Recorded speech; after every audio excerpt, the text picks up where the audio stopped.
Hey guys, welcome to Devbhoomi career point. तो देखिए, सामान्य हिंदी टेस्ट सीरीज पार्ट 77 है और हिंदी के महत्वपूर्ण 20 क्वेश्चन आपको इस टेस्ट सीरीज में देखने को मिलेंगे।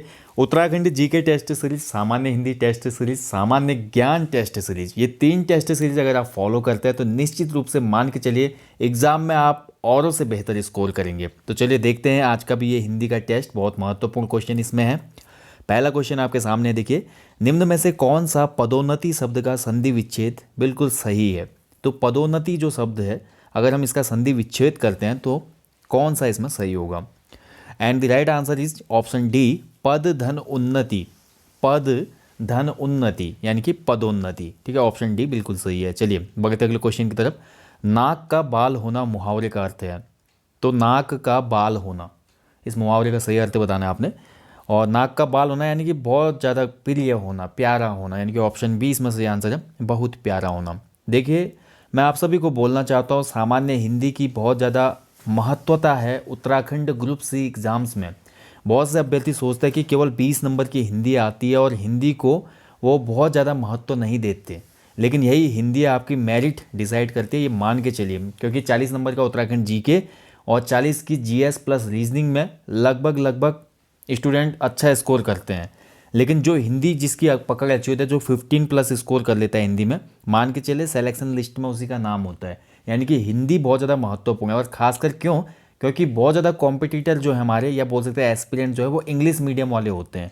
तो हिंदी मीडियम वालों को मिलता है फ़ायदा हालांकि, लेकिन बिना प्रैक्टिस के आप व्याकरण में गलतियाँ कर देंगे। इसलिए हिंदी का बहुत ज़्यादा पठन पाठन करना आवश्यक है। ठीक है, तो चलिए बढ़ते हैं अगले क्वेश्चन की तरह। इसका आंसर हो जाएगा बहुत प्यारा होना, ऑप्शन बी। अगला है, देखिए, रिक्त स्थान की पूर्ति कीजिए। शालीनता बिना मोल मिलती है, डैश डैश उससे सब कुछ खरीदा जा सकता है। तो यहाँ पे आपने बताना है सही शब्द कौन सा यहाँ पे खाली स्थान में प्रयुक्त होगा। तो जो शालीनता होती है, शालीनता बिना मोल मिलती है परंतु उससे सब कुछ खरीदा जा सकता है, यानी कि परंतु शब्द यहाँ पे बिल्कुल सही बैठेगा। ऑप्शन डी इसका आंसर हो जाएगा, परंतु। चलिए बढ़ते अगले क्वेश्चन की तरफ। आजकल महंगाई बढ़ती जा रही है, इस वाक्य में अव्यय पद क्या है। तो देखिए, आजकल महंगाई बढ़ती जा रही है, अव्यय बताना है आपने इसमें, अव्यय क्या है इसमें। तो अव्यय पद, सबसे पहले तो अव्यय का पता होना चाहिए आपने, होता है क्या है अव्यय। तो अव्यय जो होते हैं ये अविकारी होता है। ठीक है, यानी कि लिंग वचन और पुरुष के आधार पर नहीं बदलता, इन्हीं को अव्यय कहते हैं। अव्यय अविकारी होते हैं। इसके अंतर्गत फिर हम बहुत से भेद देखते हैं, क्रिया विशेषण, इसके साथ साथ हमारा संबंध बोधक, समुच्चय बोधक और हमारा विस्मयादि बोधक इसी में आते हो। तो अव्यय पद कौन सा होगा इसमें? आजकल महंगाई बढ़ती जा रही है, यानी कि कौन सा ऐसा वर्ड है जिसको हम लिंग वचन और कारक के आधार पर चेंज नहीं कर सकते। तो राइट आंसर हो जाएगा इसका हमारा आजकल, अव्यय। ठीक है, तो ऑप्शन ए सही हो जाएगा। अब ध्यान से समझिए, देखिए, आजकल, क्या हम आजकल का लिंग बदल सकते हैं? नहीं बदल सकते। क्या हम आजकल का वचन बदल सकते हैं? आजकल जो है बहुवचन में भी प्रयुक्त होता है, एक वचन में भी प्रयुक्त होता है। तो यही होते हैं अविकारी शब्द, जिनका लिंग वचन परिवर्तित नहीं होता है। जबकि विकारी शब्द जो होते हैं, संज्ञा, सर्वनाम, क्रिया, विशेषण, ये सभी विकारी शब्द हैं। यानी कि ज़रूरत पड़ने पर इनका लिंग वचन और जो इसमें पुरुष है, कारक है, वो चेंज हो जाते हैं। ठीक है, चलिए अगले क्वेश्चन की तरफ बढ़ते हैं। तो प्रदर्शनी जो शब्द होता है उसका शुद्ध रूप बताना आपने। प्रदर्शनी शुद्ध क्या होगा? तो प्रदर्शनी का शुद्ध रूप होता है प्रदर्शनी। ठीक है, रॉ की मात्रा किसके ऊपर? 100 के ऊपर, यानी कि ऑप्शन डी हो जाएगा।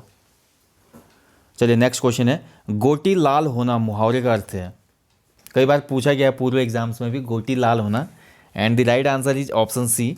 जब आपको अचानक से कोई बेनिफिट हो जाता है, दैट इज कॉल्ड गोटी लाल होना। ठीक है, आज उसने क्रिकेट में, आजकल देखते हैं ना आप ड्रीम 11 पे टीम बनाई, ये मैं करता हूँ, ऐड आता है ना। तो ड्रीम 11 में टीम बनाई किसी बंदे ने और उसको अचानक से पता चला वो तो टॉप रैंकर है, 1 करोड़ रुपये जीत गया एक रात में।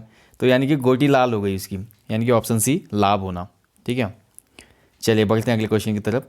निशंक शब्द में प्रयुक्त उपसर्ग कौन सा है? तो निशंक जो शब्द है इसमें कौन सा उपसर्ग प्रयुक्त हुआ है? उपसर्ग और प्रत्यय क्वेश्चन बनते हैं यहाँ से हमेशा।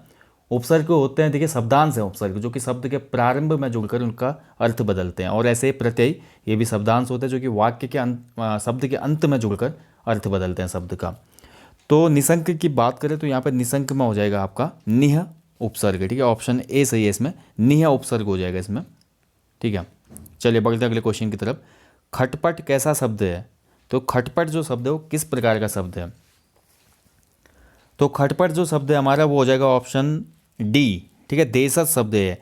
देश में उत्पन्न होने वाले शब्दों को देशज शब्द कहा जाता है। डायरेक्ट संस्कृत से जो प्योर शब्द आए उनको तत्सम कहा जाता है। संस्कृत के तत्सम शब्दों का जब कुछ उनमें तोड़ मरोड़ हो जाता है या उनमें थोड़ा देसीपन आ जाता है या थोड़ा अलग आ जाता है, परिवर्तन आ जाता है, उनको तद्भव कहते हैं। यानी कि संस्कृत के जो शब्द है ना उनका विकृत रूप तद्भव कहलाता है। देश में उत्पन्न होने वाले देशज कहलाते हैं। विदेशी भाषाओं से जो आगत शब्द आए हैं उनको विदेशी शब्द कहते हैं, जैसे फारसी भाषा के, पुर्तगाली भाषा के, जापानी भाषा के, अरबी भाषा के, ठीक है।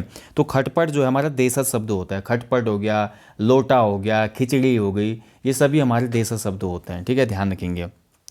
चलिए अगला क्वेश्चन है, सतचयन का संधि विच्छेद क्या है? तो सतचयन में अगर संधि विच्छेद करते हैं, सतचयन इसमें व्यंजन संधि है, अगर हम इसका संधि विच्छेद करें तो क्या होगा सही? And the right answer is option A सतचयन, ठीक है, ध्यान रखेंगे। सतचयन होता है, स फिर आधा तो फिर चयन, फिर ये पूरा बन जाता है सतचयन। समष्टि का विपरीतार्थक शब्द क्या है? तो समष्टि का विलोम बताना है आपने इसमें। तो समष्टि का विलोम होता है व्यष्टि, यानी कि ऑप्शन ए इसमें सही आंसर है, व्यष्टि। चलिए बढ़ते अगले क्वेश्चन की तरफ। अज का पर्यायवाची शब्द क्या है? तो अज जो शब्द है इसका पर्यायवाची बताना है आपने। अज का पर्यायवाची क्या होगा दिए गए विकल्पों के आधार पे? तो अज का पर्यायवाची दिए विकल्पों में हो जाएगा बकरा, ठीक है, ऑप्शन बी इसका सही उत्तर है, अज का पर्यायवाची बकरा। चलिए बढ़ते अगले क्वेश्चन की तरफ। बालिका नृत्य कर रही है, वाक्य का कर्मवाच्य क्या है? तो देखिए बालिका नृत्य कर रही है, नृत्य कौन कर रहा है? बालिका, ठीक है। अभी वाक्य किस प्रकार का है? तो वाक्य जो हमारा अभी देखेंगे हम, बालिका कर रहे हैं ना, तो कर्ता पे फोकस्ड है। कर्मवाच्य बताना है हमने इसको, अब कर्मवाच्य में चेंज करना है। वाच्य 3 प्रकार के होते हैं, ठीक है। तो कर्मवाच्य में इसका अगर हम चेंज करते हैं तो ये हो जाता है बालिका के द्वारा या बालिका द्वारा नृत्य किया जा रहा है, ठीक है। नृत्य किसके द्वारा किया जा रहा है? बालिका के द्वारा, ठीक है, ध्यान रखेंगे। तो ऑप्शन सी इसका सही उत्तर हो जाएगा। देखिए यहाँ से हमेशा क्वेश्चन बनता है कर्मवाच्य और साथ ही भाववाच्य, सबसे ज़्यादा क्वेश्चन लेकर आता है कि इसमें कौन सा, जैसे तोते से उड़ा नहीं गया, अब मुझसे अब चला नहीं जाता, ठीक है, ये सभी भाववाच्य होते हैं। तो वाच्य से भी क्वेश्चन बनता है हमारा, ठीक है, कर्तृवाच्य, उसके साथ ही हमारा कर्मवाच्य और साथ ही भाववाच्य, हमेशा यहाँ से क्वेश्चन निकल के आते हैं। तो अच्छे से इस टॉपिक को आपने क्लियर करना है। चलिए बढ़ते हैं अगले क्वेश्चन की तरफ। फलों के समूह को क्या कहा जाता है? ठीक है, तो फलों का अगर समूह है उसके लिए एक हम पार्टिकुलर वर्ड क्या यूज करेंगे इसमें? ऐसे क्वेश्चन बन जाता है जैसे सैनिकों की टुकड़ी के लिए क्या शब्द प्रयुक्त होता है? फलों के समूह को क्या कहा जाता है? तो फलों के समूह को गुच्छा कहा जाता है, ठीक है, ध्यान रखेंगे, गुच्छा, ठीक है, ध्यान रखेंगे। अगला देखिए, हिंदी का स्वर्ण युग किस काल में रहा था? तो हिंदी का स्वर्ण युग किस काल को कहा जाता है? सिंपल भाषा में बोला तो हिंदी का स्वर्ण युग कहा जाता है रीति काल को, ठीक है, ऑप्शन ए इसमें सही आंसर है, रीति काल को हिंदी का स्वर्ण युग कहा जाता है। चलिए अगले क्वेश्चन की तरफ पढ़ते हैं। निम्नलिखित में से एक अयोगवाह ध्वनि कौन सी है? तो बहुत अच्छा क्वेश्चन है, यहाँ से भी हमेशा क्वेश्चन बनते हैं। जो आपका फर्स्ट चैप्टर है ना यूके ट्रिपल एससी के सिलेबस के आधार पे, भाषा एवं हिंदी भाषा वाला, वहाँ से हमेशा क्वेश्चन बनते हैं। उसके बाद हमारा जो स्वर व्यंजन आता है इसी के अंतर्गत है स्वर व्यंजन भी, तो यहाँ से भी हमेशा क्वेश्चन देखने को मिलते हैं हमें, ठीक है। तो यहाँ पर पूछा जा रहा है हमारा अयोगवाह ध्वनि कौन सी है इसमें? देखिए अयोगवाह ध्वनि पूछ ली जाती है, अंतःस्थ व्यंजन पूछ लिए जाते हैं, ऊष्म संघर्षी व्यंजन पूछ लिए जाते हैं, संयुक्त व्यंजन पूछ लिए जाते हैं, ठीक है। तो ये सब आपको पता होना चाहिए। स्पर्शी व्यंजन कितने होते हैं ये भी पूछा जाता है। तो अलग अलग तरीके से क्वेश्चन पूछ जाता है। कुल व्यंजन, कुल स्वर, कौन सा स्वर हमारा महाप्राण है, अल्प प्राण है, ये सब बातें पूछी जाती है एग्जाम में, ठीक है। तो देखिए यहाँ पर अयोगवाह जो ध्वनि हो जाएगी, इसका जो सही उत्तर है वो है ऑप्शन डी, अह, ठीक है।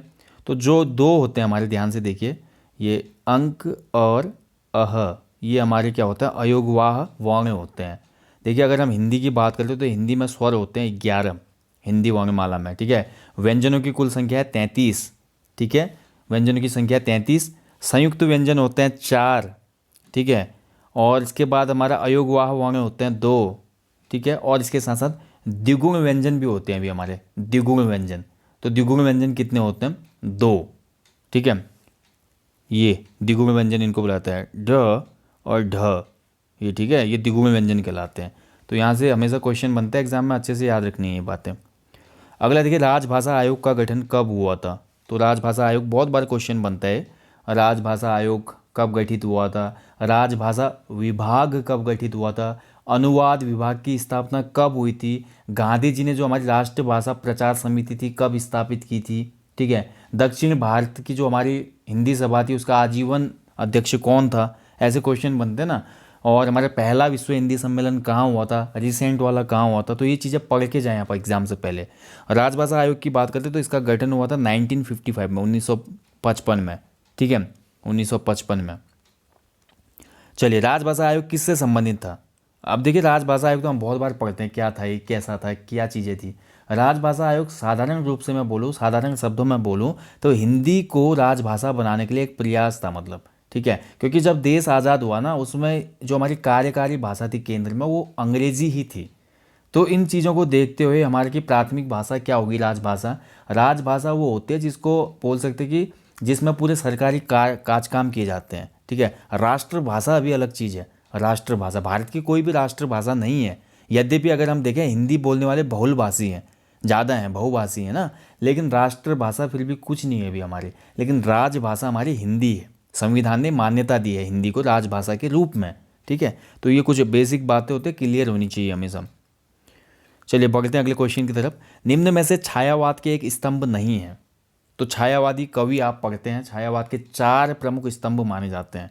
छायावादी तो बहुत से कवि हैं, छायावाद जो युग माना जाता है बहुत से कवियों को रखा जाता है उसमें, लेकिन छायावाद के प्रमुख 4 स्तंभ माने जाते हैं, उनमें से कौन एक नहीं है दिए गए क्वेश्चन में। तो इसका राइट आंसर हो जाएगा देखिए ऑप्शन सी, ठीक है। तो सी जो है हमारे मुंशी प्रेमचंद, ये हमारे छायावाद के प्रमुख 4 स्तंभों में से एक नहीं है। छायावाद के जो प्रमुख 4 स्तंभ माने जाते हैं वो हैं सुमित्रानंदन पंत, सूर्यकांत त्रिपाठी निराला जी, महादेवी वर्मा, और चौथे जो हमारे व्यक्ति हैं वो हैं जयशंकर प्रसाद, ठीक है। तो जयशंकर प्रसाद, महादेवी वर्मा, सूर्यकांत त्रिपाठी और सुमित्रानंदन पंत, इन चारों को ही बोला जाता है छायावाद के प्रमुख 4 स्तंभ। और छायावाद का जो सबसे बड़ा महाकाव्य माना जाता है वो जयशंकर प्रसाद द्वारा रचित कामायनी को माना जाता है, ठीक है, ये भी याद रखें कामायनी। कामायनी को देखिए हिंदी में ताजमहल संबोधित किया था किसने, सुमित्रानंदन पंत ने। सॉफ्ट न्यूज का आशय क्या है, तो देखिए आपका आजकल हिंदी में सिलेबस में है भैया, जो पत्रकारिता है जनसंचार, यहाँ से क्वेश्चन बनेगा। तो सॉफ्ट न्यूज़ क्या होता है, एंकर बाइट क्या होता है, हार्ड न्यूज़ क्या होता है, येलो जर्नलिज्म क्या होता है, ये सब पता होनी चाहिए आपको। हिंदी की प्लेलिस्ट में एक वीडियो दी भी है मैंने इस बारे में, आप देख लीजिएगा डिस्क्रिप्टिव सेशन में कि पत्रकारिता और जनसंचार क्या है, ठीक है। तो यहाँ पर सॉफ्ट न्यूज़ से क्या मतलब होता है, सप्ताह या माह में छपने वाली विशेष खबर को ही सॉफ्ट न्यूज़ कहा जाता है, ठीक है, ध्यान रखेंगे, जो कि सप्ताह या माह में छपते विशेष खबर बोल सकते हैं जिसको। अगला क्वेश्चन है देखिए, लास्ट क्वेश्चन है टेस्ट का। निम्न में से डॉक्टर पीताम्बर दत्त बड़थवाल जी की रचना है, तो बताइए इनमें से कौन सी है बड़थवाल जी की रचना, ठीक है। तो पीताम्बर दत्त बड़थवाल जी आपके सिलेबस में भी है हिंदी के, ठीक है, वहाँ पे दिया गया है उनको, तो उनसे क्वेश्चन बन सकते हैं। इनका जन्म कहाँ हुआ था, क्यों इनको जाना जाता है, ठीक है। तो देखिए इनकी रचना है दिए गए विकल्पों में से हिंदी काव्य में निर्गुण संप्रदाय। तो देखिए इन्होंने इसी विषय पे शोध भी किया था, ठीक है, निर्गुणवाद पे, और डॉक्टरेट की उपाधि भी मिली थी इनको, ठीक है। तो इसलिए पीताम्बर दत्त बड़थवाल जी महत्वपूर्ण व्यक्तित्व हैं कवि वाले पोर्शन में। तो अच्छे से इनकी रचनाओं वगैरह को याद कर लेना और इनसे संबंधित जितनी भी डिटेल्स हैं वो याद कर लेना आप, ठीक है। तो ये था सामान्य हिंदी टेस्ट सीरीज पार्ट 77।